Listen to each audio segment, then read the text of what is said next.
And welcome back to Sin and Fin, the Dugout Decision Show.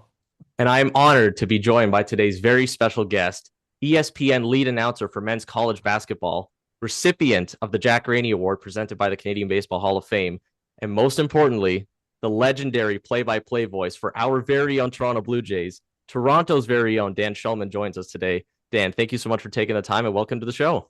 Good to be with you guys. Happy to do it.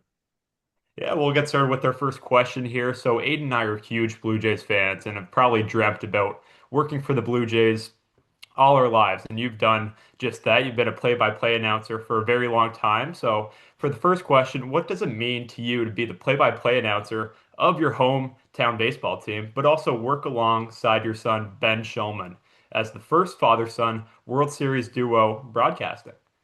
Well, it means a lot these jobs are precious. There aren't that many teams and there aren't that many jobs. And be a major league broadcaster is something that when I was as old as you guys were, I never could have envisioned.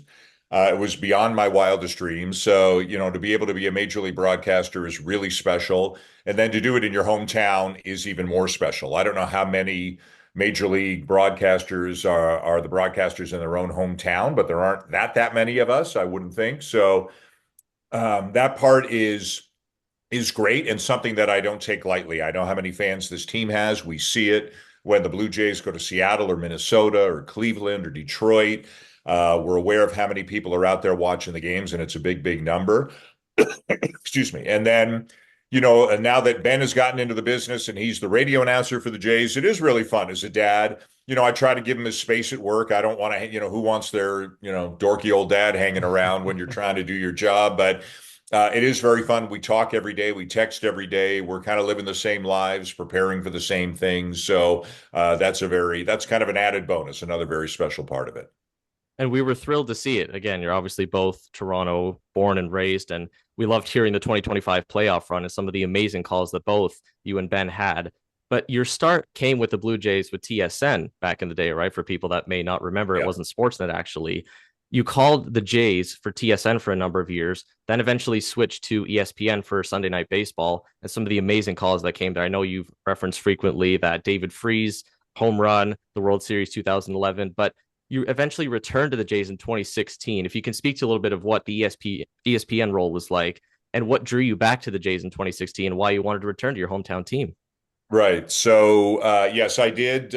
My first time doing Blue Jay play-by-play was TSN from 1995 through 2001. In 1995, I started doing some ESPN work as well, both some Major League Baseball and then a lot of college basketball in the winter, which 31 years later I'm still doing. So, eventually I went to ESPN full time in 2002. But at some point, I started, thinking about maybe I always thought that sentimentally I'd want to finish back in Toronto. And there were a number of things. There were some changes in my personal life that had some things to do with it. And also just some of the things I was feeling professionally that kind of made me think, you know what, I think Toronto is where I want to be. When I came back, it was on a limited basis, 2016 and 2017. I think I did 30 Blue Jays games, and I was still doing Sunday Night Baseball for ESPN. So I was doing about 30 ESPN games and about 30 Blue Jays games. And that gave me a couple of years to kind of, just see how each felt and how each was going to work for me going forward. And as I mentioned, some changes in my personal life as well also kind of pulled me back towards Toronto. So that's what it was, and I'm thrilled I did it. I mean, I still work for ESPN on college basketball and love it. They've been a great employer for me. I've been very lucky to be with them as long as I have. But it's fun for me to, to do two different sports for two different networks in two different countries. I have two full-time seasonal jobs, is the way that I say it, and one season ends and another begins, and I just love the routine. Yeah, Aiden and I are huge baseball fans, but I just wanted to find a way to put in a college basketball question here. So, in January 31st, it was BYU versus Kansas, and two of the players in that game were Darren Peterson and AJ DeBonsa, two of the best players in the Mhm. upcoming NBA draft. Who do you think will be the first overall pick in that draft? I would think that Peterson will be the first overall pick there. There has been a lot of talk about all the games that he's missed, whether it was with Yeah. cramping in his legs or flu-like symptoms. And I'm sure some NBA general managers are a little bit curious or concerned about why he's missed so many games. I'm not nearly qualified enough to know exactly what they're thinking about and who's going to go first, but I would guess Peterson 1, DeBonsa 2. But this is, without exaggeration, I mean, easily the deepest and best freshman class that I've ever seen in college basketball. I mean, Cameron Boozer is fantastic. Caleb Wilson is fantastic. Kingston Flemings is fantastic. Keaton Wagler is fantastic, and on and on and on. I think even if you have the 8th, 10th, or 12th pick in this draft, you're likely to get a really, really good NBA player. But we'll see. There's still a few weeks left. If Peterson continues to go in and out of the lineup, and DeBonsa puts up 30 a game from here right through however far they go in the NCAA tournament, that could change it. But they both have all the talent in the world, and if they get where they're supposed to get, they're going to be stars in the NBA. Yeah, and going back to a baseball broadcast, how different is it? And we talked about this with Joe Siddle about the revolution of analytics and how you have to blend that in with the broadcast, but not Sure. just spew terms or spew numbers. How different is a baseball broadcast today compared to when you began your career? Miles different. I mean, I began before you guys were born, and the only research materials then were game notes. There was no internet. There was, there was no Zoom. There was no laptop. There was nothing. Yeah. I went to the ballpark with a physical book, a Blue Jays media guide, and let's say they were playing the Yankees, a physical Yankees media guide, so I could do some work out of the media guides. But those didn't change between, they were books. They didn't change between March and October. And then we got game notes at the stadium, which we still get. But it has changed a ton. And, you have to decide for yourself how much is enough, how much is too much. I'm trying to appeal to all kinds of different people in our audience. Maybe a 75-year-old who's been a Blue Jay fan for a long time, but doesn't love analytics, just wants to know, well, how many RBIs does Vladdy have? And then a 23-year-old or guys like yourself who might be very much into analytics and say, okay, well, let's look under the hood here. Let's go to Baseball Savant and look at his expected slugging or his quality of contact. It's challenging to be able to appeal to both ends of that spectrum. I try to do it. Nobody's perfect at it. I was a math major. I like numbers. I'm comfortable with numbers. So I do feel confident in that the numbers I'm giving have context and are relevant. And I'm not just I never, ever, ever throw out numbers just for the sake of throwing out numbers. They've got to be meaningful to me. And, if you were to ever talk to our graphics people or stats people, they would all tell you stories about times when I said, I don't like that one. I don't think that's telling an accurate story. I think that's chicken and egg in the wrong order, whatever it is. So, but it's a good question. It's something I get asked a lot. It's something we wrestle with a lot because the game has changed. Why are we giving more numbers? Because coaches and managers and general managers are making decisions on these numbers more than they ever used to. So I think we're just try to keep the public educated and up to speed as much as we can, but we don't want to overdo it either. And speaking to that difficulty and some of the challenges, I've heard the stories of you during the pandemic having to call basketball and Blue Jays games remotely, and I can only imagine how difficult that would have been. But using this basketball career, would you say it's had any direct correlation to your baseball broadcasting career? Are there any things that maybe overlap or that helped you in basketball transition over to baseball, vice versa? No, I mean, I didn't start one before the other. I know in Canada, I'm much better known as a baseball announcer. There are certain U.S. towns, you go to Bloomington, Indiana, or Fayetteville, Arkansas, or Lawrence, Kansas, and there I'm a basketball announcer. They may not even know that I Yeah. do baseball. Some Canadians think I'm American. Some Americans think I'm Canadian. So, each of them is similar in that you want to give people the meaningful information at the right time. Like, tell me what matters now. Don't just read off the game notes of basketball or baseball and say, well, Arizona's won 12 of their last 13 when they shoot 60% or better for the whatever. And so I'm not a reader. I'm a big context guy. Does this make sense? Does this matter? Is it meaningful in this particular game? So I think the preparation habits are similar. The skill set is similar. One big difference, of course, is a baseball game is longer and has a lot more time where you can have conversations. Basketball, 90% of my talking is probably just the X's and O's of the play-by-play up and down the court. Whereas baseball, Joe Siddle or whomever it is, Buck for many, many years, whoever I'm sitting with, there's a lot more where you can turn and have a long conversation that can span 2 or 3 minutes in a baseball game and cover a couple of at-bats. That doesn't happen in basketball. It's just impossible. But they are very different. I'm very glad I'm able to do both. I love both sports. I've always loved both sports, and hopefully I'll be able to keep doing both.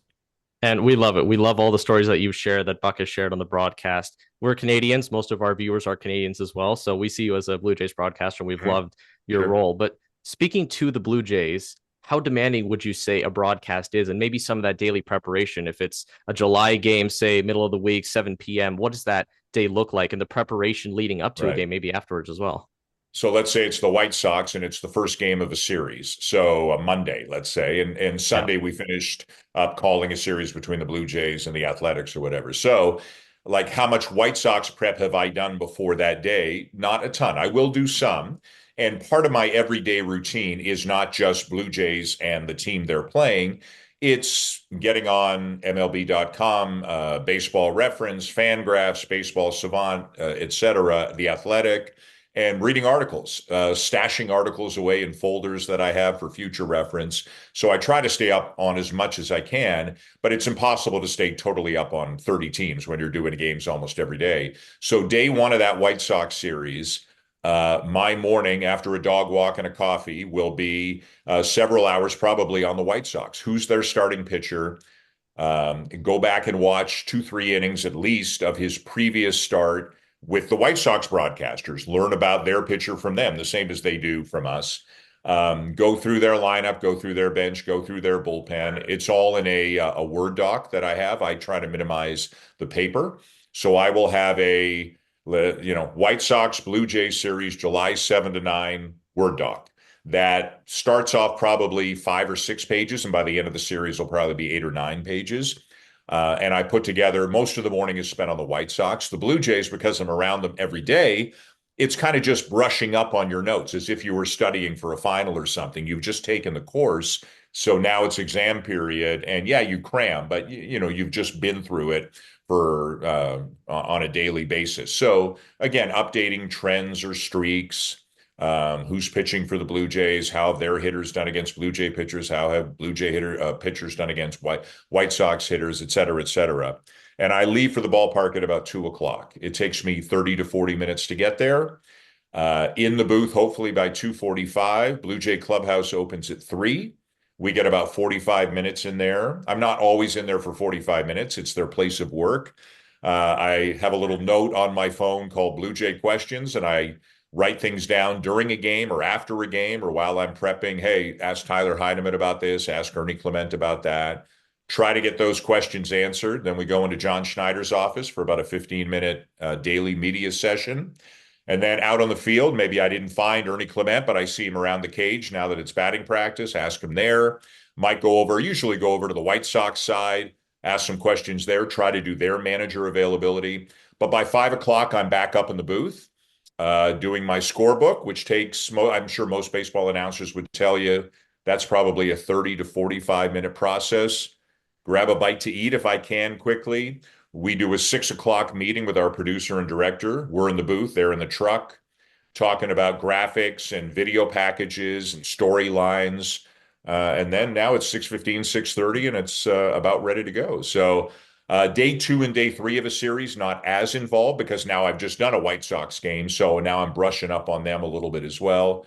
And rinse, repeat, just keep doing it over and over again all season.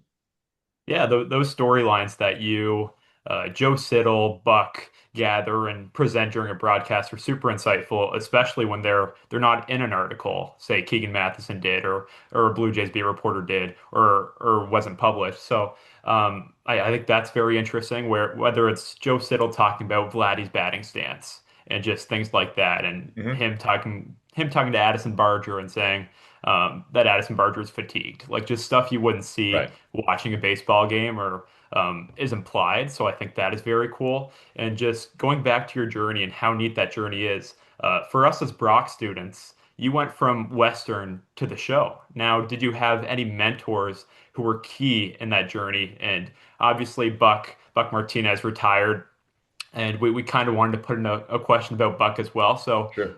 were there any mentors that, like, it could be including Buck, that helped you along that journey?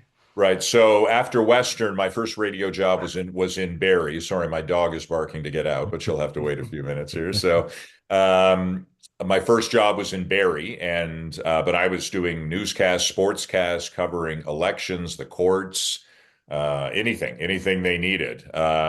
So there was a guy there named Joe Cummings who I still am in touch with, and he was very helpful to me getting into radio for the first time. Beyond doing anything in school.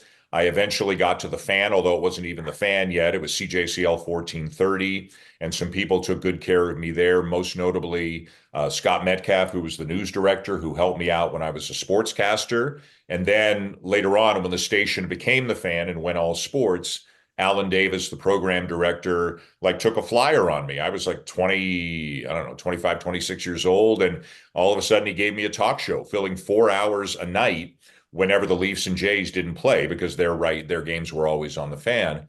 And then when I got the Blue Jay job, which was not what I thought I would get at that point, I had never done baseball other than one inning of a spring training game when Tom Cheek and Jerry Howarth said, "You want to come up here and do an inning during a spring training game?" Because I was in the booth with them down in Dunedin. They were both, guys I listened to for years and got to know. And to be able to sit in a booth with them was great. Buck was a huge part of it because when I got the job, I didn't know how much I didn't know, and Buck helped me tremendously with baseball about the subtler things about watch the second baseman here, watch the umpire here, whatever it was, and so he helped me a lot. But in terms of kind of learning the mechanics of a broadcast. My first producer, Rick Briggs Jude, helped me a lot. Buck helped me, but a lot of it was just trial and error. There's no avoiding trial and error. I think when you get into a new job, especially something like baseball, baseball will expose you. I think you can kind of fake basketball or hockey a little bit more because it's so much about the action. Like I was saying before, I'm just doing play-by-play almost all the time. Baseball is subtler, but I would say more challenging for the average broadcaster because it's not just play by play. You've got to tell stories and figure out your way in and around the action as well. And that's why we love your story. Again, it's unique and you were sort of thrust right into this. And speaking to Buck a little bit there, we've loved his impact on the entire country, truthfully, because again, the Jays are the only team in Canada. Huge reason why Christian and I got into the Blue Jays and following the team. And now we love it that you've taken over that play-by-play role. Speaking to the Blue Jays a little bit here, and more so, I guess, in baseball in general, I can imagine that it might have been difficult during the pandemic when there were no fans around, there was no atmosphere. What's the difference there? What does it feel like as a broadcaster to be in the stadium when you have the fans roaring in, say, a playoff game? How does that play into a broadcast? Oh, the pandemic to normal life was night and day in every way. So just as a broadcaster, calling a baseball game off a monitor is incredibly hard. Calling a basketball game off a monitor is much easier. You can see the whole court, you can see the ball, you know what's going on. In baseball, you might have multiple runners rounding. Where's the relay throw going? Did it go over the infielder? Did the third base coach wave them or stop them? Like there's just stolen base attempts. It's hard. It's just really, really hard. So everybody, I remember I think it was July 30th, 2021 was the first game for the Blue Jays back in Toronto. And I remember the emotion of that day. Charlie Montoyo, the then manager of the Blue Jays, was tearing up on the field. And I remember we were emotional in the booth, to be able, because we had to wait longer than anybody else, right? Because we were Canadian. The Blue Jays went to Dunedin, then Buffalo, while all the other teams had resumed playing at home. The Blue Jays hadn't done that yet. So I'll never take for granted being in a ballpark. I'll never take for granted fans being in a stadium. And to be able to be the broadcaster, be able to call games for a team, like I said before, that's so popular, like a down crowd is 25,000, right? And that's a great crowd for a lot of other teams. And then when they're playing well and the ballpark is full and the roof is open, a Canada Day game, a September game, a playoff game, there's just nothing like it. And I know you mentioned again, you've called a World Series for the Cubs. Not many people can say they've done that, right? Because they had such a long drought. Obviously, the 2011 World Series. Most recently, though, a lot of Jays fans, even throughout the offseason, they weren't necessarily talking Raptors, Leafs. It's still been Jays talk, right, for this 2025 run they had. Where would you maybe rank this in terms of Jays playoff games that you've called, or maybe just World Series, everything included here in terms of baseball. Where's that atmosphere rank? It's the highlight. I mean, the World Series was the highlight of my career. So I've been very, very lucky. I called 12 World Series for ESPN Radio. I've been able to call Canada basketball at an Olympics and a World Cup. I've done so many cool college basketball games at so many cool places. But if I, looked at all of them, added it all up, this October run is the highlight of my career. So the ratings were ridiculous. Game 7 of the World Series averaged 11 million people. The World Series as a Wow. whole averaged 7.5 million people in a country of 41 million people. So, and again, we're very aware of that. We're very appreciative of that. How many people love this team? How many, that this team matters to so many people. So, every playoff game felt like a game 7 of a World Series, to be honest with you. To go to Yankee Stadium and to win the series there, to have Springer hit the home run in game 7 against Seattle when it looked like they were really in trouble. And then the World Series, what can you say about that World Series? I don't know that you could have more drama in a World Series, certainly in a World Series game 7. So it was fantastic. It took me literally weeks to feel rested after that. And I had already jumped into college basketball, so I didn't have time to rest. But listen, I wish they could have won it. I wish they could have found a Yeah. way, obviously, but I choose to look back on it as an incredibly positive thing. They gave everything they had. They played their hearts out, and they gave this whole country memories that'll last forever.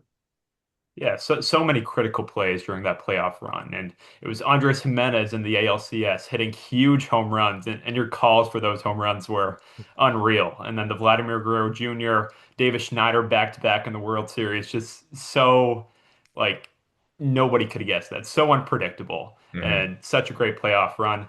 And it'll be exciting to see what they do in 2026. And of course, spring training right around the corner.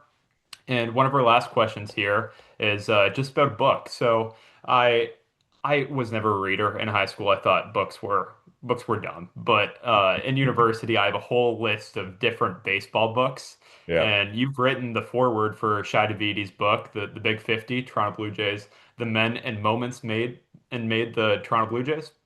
Have you ever considered writing your own book? Or do you have any books that you would recommend us read? So a couple of individuals have approached me on occasion about writing my own book. I'm thinking about it. I don't think at this moment, if I had to guess, I would say no. I don't know that it's a me sort of thing to do a book.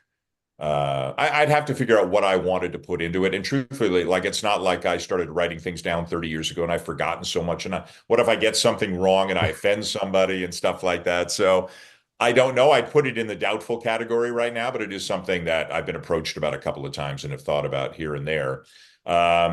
Favorite baseball books. So this goes way back. I was probably younger than you guys the first time I read it. It's Ball Four, a book by Jim Bouton, about the 1969 baseball season. He was a relief pitcher for the Seattle Pilots, who only had 1 year in the majors before they became the Milwaukee Brewers. And it kind of, blew the doors off of baseball because it was very inside, in the clubhouse, on the bus, on the plane, behind the scenes kind of stuff, and it ruffled some feathers. But I thought it was great. Another book that I loved, and I don't think it's a very well-known book, also an older book, called Baseball When the Grass Was Real. It's about like kind of a dozen random players from the 30s and 40s and just about what their journeys were like getting into baseball. And I thought that was an awesome book too. Well, we'll definitely have to take a look into those. And I know too, aside from books, I just have to throw this in here really quick at the end. I know you're a big movie guy. If you could speak to any baseball movies, would there be any that you might recommend to our viewers? Yeah, I was always a sucker for Field of Dreams, obviously. Okay. I mean, I thought Eight Men Out was great. I know it didn't stick 100% to the story, I think, but or there were some liberties taken, but I like old baseball stuff, and I don't watch nearly as many movies or read nearly as many books as I used to, and I wish I did more of both. But Field of Dreams, Eight Men Out. You get old, you forget the names. Kevin Costner, the great Yeah. what's the movie called? I can't remember. But you know what I mean when he's a Yeah. Crash Davis, when he's Crash Davis. Okay. So that was a great movie. But I'll see just about any movie on baseball. But I'm kind of I may not come across this way, but I'm kind of a sentimental softie, and Field of Dreams really got me. I was when it came out, I was probably 17 or 18 years old. It came out in the mid 80s, I guess, and I watched it a lot way back when. I haven't watched it in many years now, but if I had to pick one, that would probably be it. And I know some people say it's not even a baseball movie or it's pure fiction or yeah, whatever. I loved it. I thought it was great. Major League is great too. That's another great movie. The classics, they're really Yeah, the traditional classics. movies. Yeah, Yeah. exactly. Well, listen, Dan, we really appreciate you joining us today. We don't know who your partner is going to be for this season. Whoever it is that fills into that role, we had Joe Siddle on, and we think he's phenomenal. Whoever your pair is, we can't wait to hear you during the 2026 season. It's an amazing season, again, coming off that 2025 run. All the best for 2026, and we can't wait to hear you in the broadcast booth. I appreciate it, guys. Nice chatting with you, and let's hope it's another exciting season for everybody.